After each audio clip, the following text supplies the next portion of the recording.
I'm Brian Wildenthal, and it's my honor to be the moderator for this next session. And Bernadette Myler will be presenting her paper on the pardon power and the historical original constitutional understanding, and Cy Prakash will be the commentator. Again, I'm delighted to be here. I teach at Thomas Jefferson School of Law, which we just moved into a new building, as some of you know, sort of across the valley, down the hill in the downtown East Village area, quite close to the stadium. If anyone's curious to come check it out, just let me know or drop by. I'll give you a tour. So without further ado, I'll pass it over to Bernadette.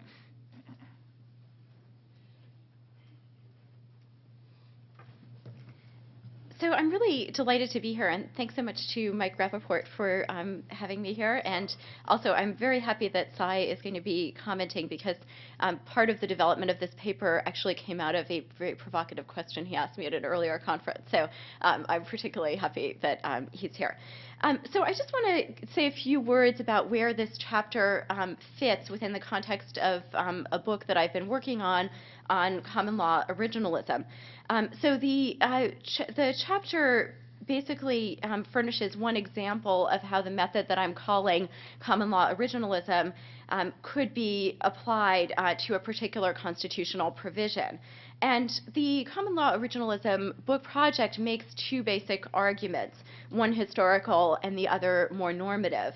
The historical claim is that if, from an originalist perspective, we interpret clauses of the Constitution that resonate in the common law from the vantage point of the common law, we will usually not be able to reach determinative conclusions about the meaning of the clauses because of the disparate varieties of common laws, English and colonial, present at the time of the founding.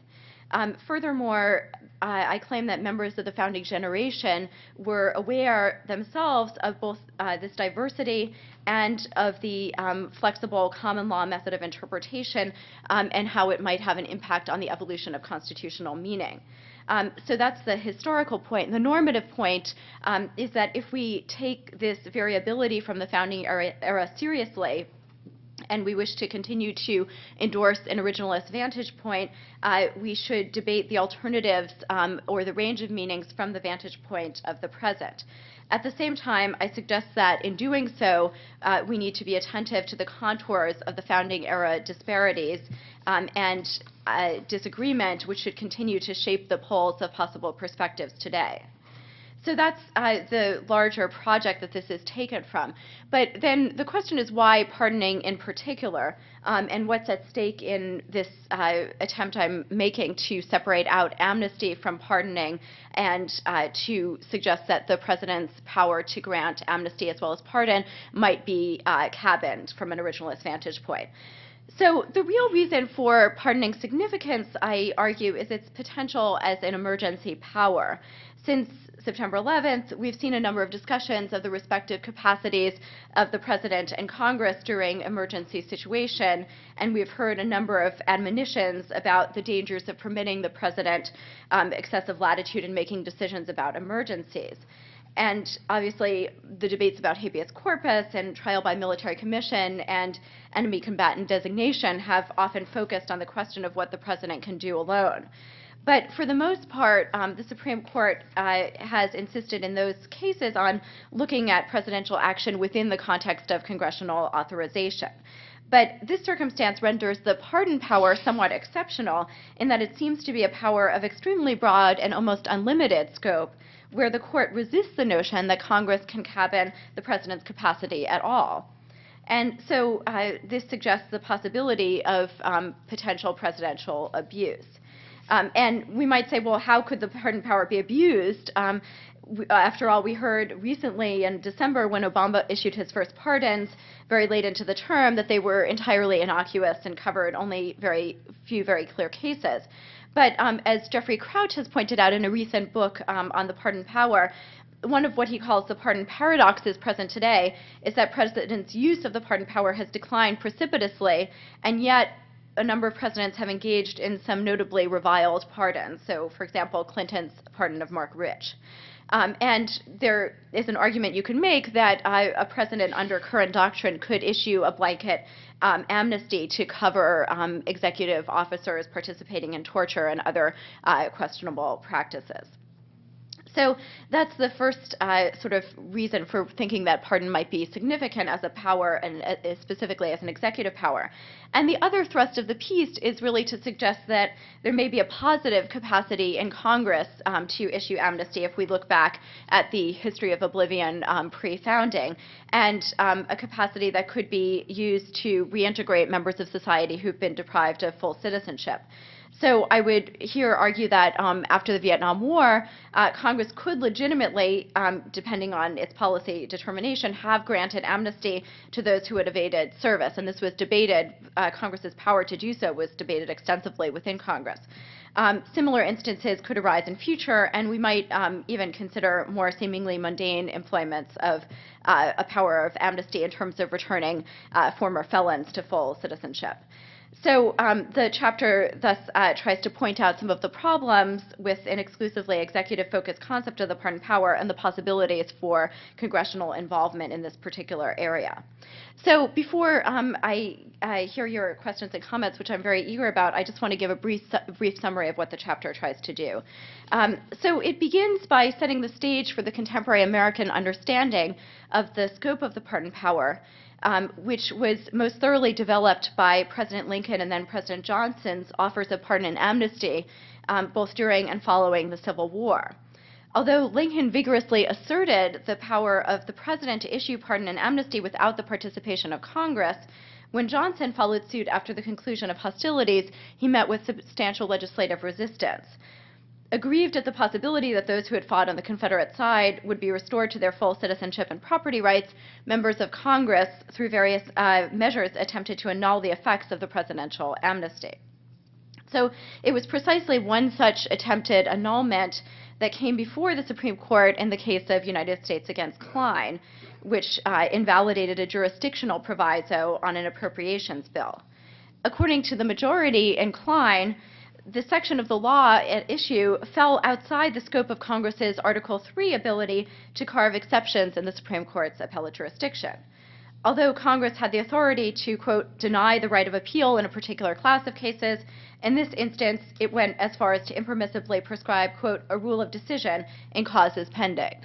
But the court didn't simply remain content with rendering this verdict about the jurisdictional issue. Instead, it also expressed an expansive vision of the president's pardon power. So according to Chief Justice Chase in the case, quote, the rule prescribed is also liable to just exception as impairing the effect of a pardon and thus infringing the constitutional power of the executive. So the puzzle that this section of the chapter treats is how to reconcile this vision of the president's power to pardon with the court's subsequent decision in United States against Knote that only Congress could restore money deposited in the Treasury to individuals who had been granted amnesty. As I contend, the discrepancy between the two cases raises a larger problem about the meaning of amnesty, the full entailments of which, such as the return of confiscated property and the renewed grant of citizenship, might require legislative as well as presidential action. So to recover the meaning of amnesty, then I turn in the next section of the chapter to the earlier predecessor of the contemporary term of amnesty, which is the English designation oblivion. And I look at the ways in which the 19th century efforts to assimilate oblivion and amnesty with pardoning might have missed some normatively important distinctions.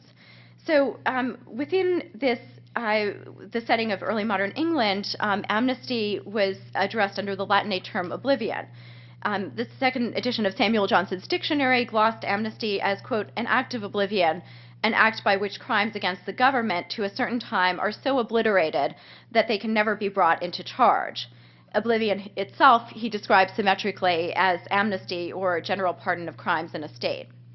The concept of oblivion seems to have arrived in England with the Stuart kings in the early 17th century, brought with them from Scotland, where an act of oblivion had been passed at least as early as the 16th century.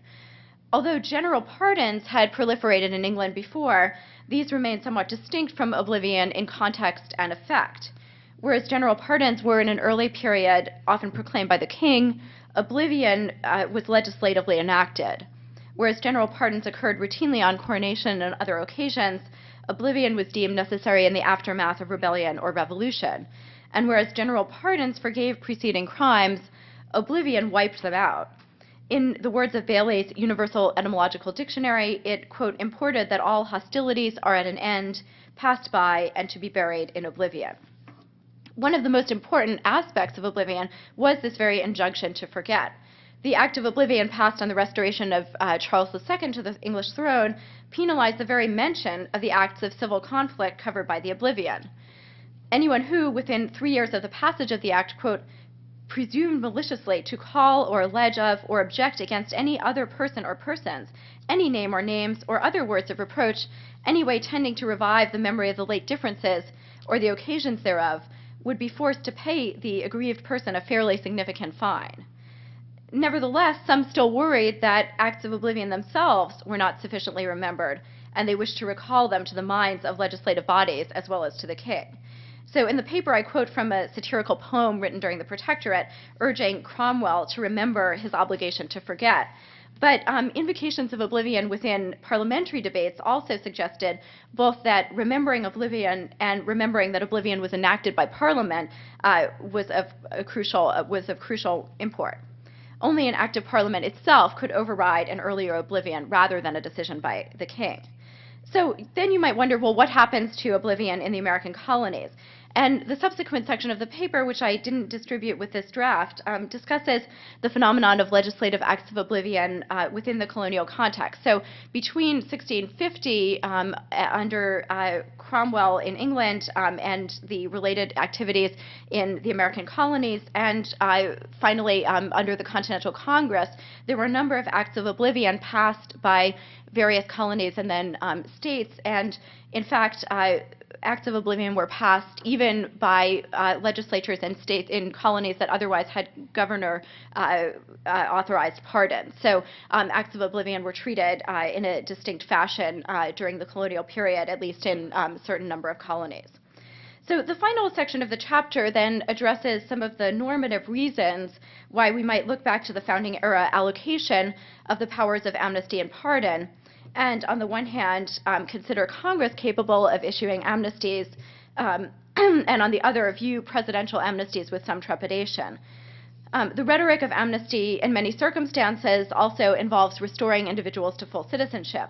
And so when Congress considered whether to pass legislation granting amnesty to draft dodgers during the Vietnam War, a number of comments referred to the expatriation of large groups of people and the desire to return the privileges of citizenship to them. Congress's Article I power over naturalization might undergird efforts to restore the capacities of those whose involvement in war or failure to become involved in war might call into question their continued capacity as citizens. Furthermore, when the return of confiscated property is involved, at least when such property has already vested in the Treasury, Congress needs to pass legislation to fully implement the amnesty using its spending power. So as Justice Douglas's concurrence in Youngstown contended in another type of positive emergency, Truman's constitutional ability to seize the steel mills might be contingent on congressional action to raise revenues and ensure just compensation for the taking. One could similarly argue that the president's ability to grant an amnesty, when it entails some financial component, is dependent on Congress's authorizing act. Finally, to the extent that amnesty occurs in conjunction with the resolution of foreign as well as domestic conflicts and the conclusion of a peace treaty, the Senate's role in confirming such agreements suggests that at least one branch of Congress might be involved. But a further pragmatic question, I think, might sway interpretation in favor of finding a congressional capacity to issue amnesty and limiting the president's power in this area. Given the fact that I try to argue for that the English king lacked the abilities that advocates of a strong pardon power contend the president possesses, should we endorse an interpretation of the president's capacity that would render him more powerful than George III? So, thank you.